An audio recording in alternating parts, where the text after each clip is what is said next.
کوئی جزیرہ تھا، وہاں کا سیاسی نظم یہ تھا کہ سال کی آخری تاریخ کو جو ان کا موجودہ بادشاہ ہوتا اس کو جنگل میں چھوڑتے اور نیا بادشاہ لینے کے لیے وہ ساحل پہ آ جاتے۔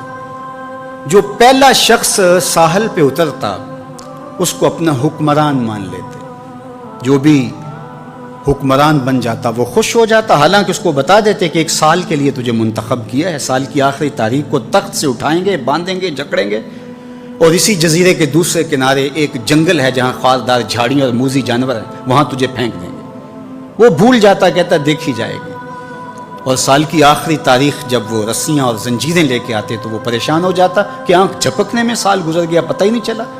پھر روتا ہوا چیختا ہوا اس جنگل میں جاتا اور لوگ اس کو چھوڑ کے آ جاتے اور درندوں کا رزق بن جاتا، اور جو بھی آتا اس نے کبھی انکار نہیں کیا تھا۔ پہلی بار ایسا ہوا کہ جس شخص کو انہوں نے ہار ڈالے، گارڈ آف آنر دیا، تعظیم تکریم دی، سیلوٹ کیا، اس نے کہا یہ سب کیا ہے؟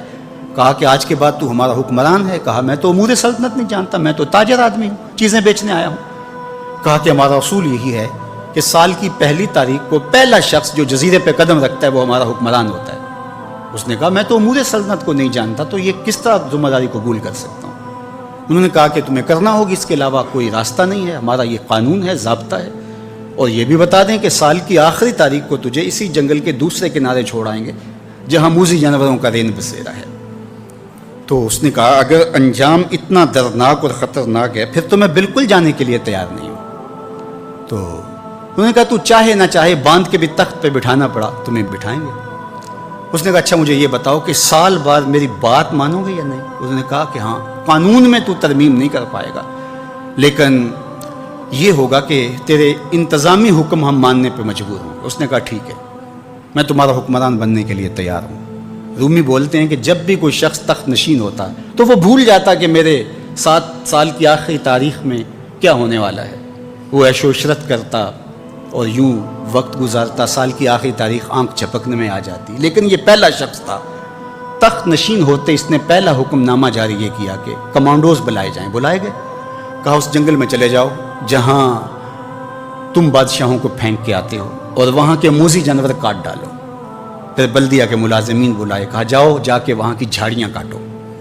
پھر معمار بلائے، کہا جا کے وہاں محل تیار کرو۔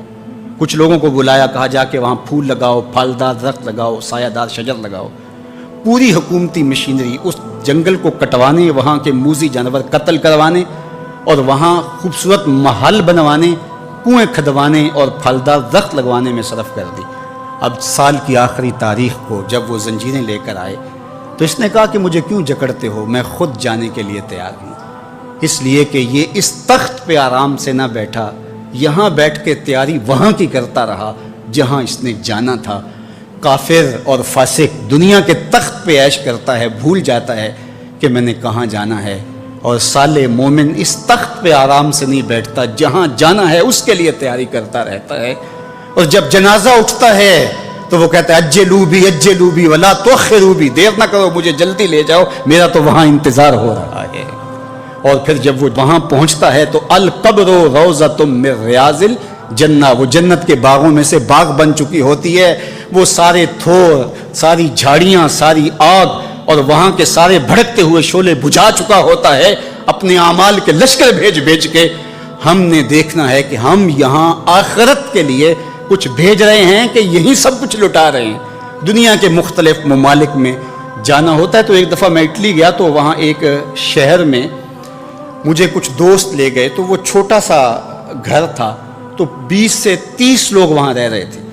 تو میں بڑا حیرت زدہ ہوا، تو میں نے کہا کہ آپ یہاں تنگ سی جگہ پہ 20-25 لوگ رہ رہے ہیں تو اتنی مشکل میں کیوں رہ رہے ہیں؟ تو کوئی بڑا سا گھر خرید لیں، آسودہ رہیں۔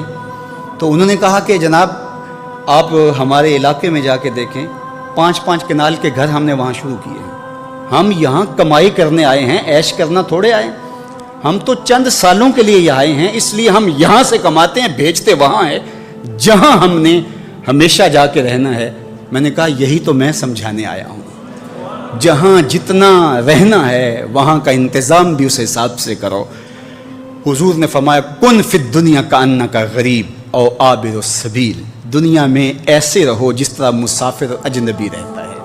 دنیا پر جینا لگا کے بیٹھ جاؤ، چند دن کے لیے آئے ہو، یہ آخرت کی کھیتی ہے، دارالعمل ہے، وہ آخر دارالجزا ہے، تو قبل اس سے کہ وہ وقت آئے ہاتھ ملتے رہ جائیں، توبہ کا در کھلا ہے، سورج ابھی مغرب سے طلوع نہیں ہوا، اللہ کی رحمتیں برس رہی ہیں، اٹھے ہوئے ہاتھ وہ موڑتا نہیں، خالی نہیں پھیرتا، تو اس کی دہلیز، اس کا در، اس کی چوکھٹ نہ چھوڑنا، اور آج غور کرنا کہ ہم کھڑے کہاں ہیں۔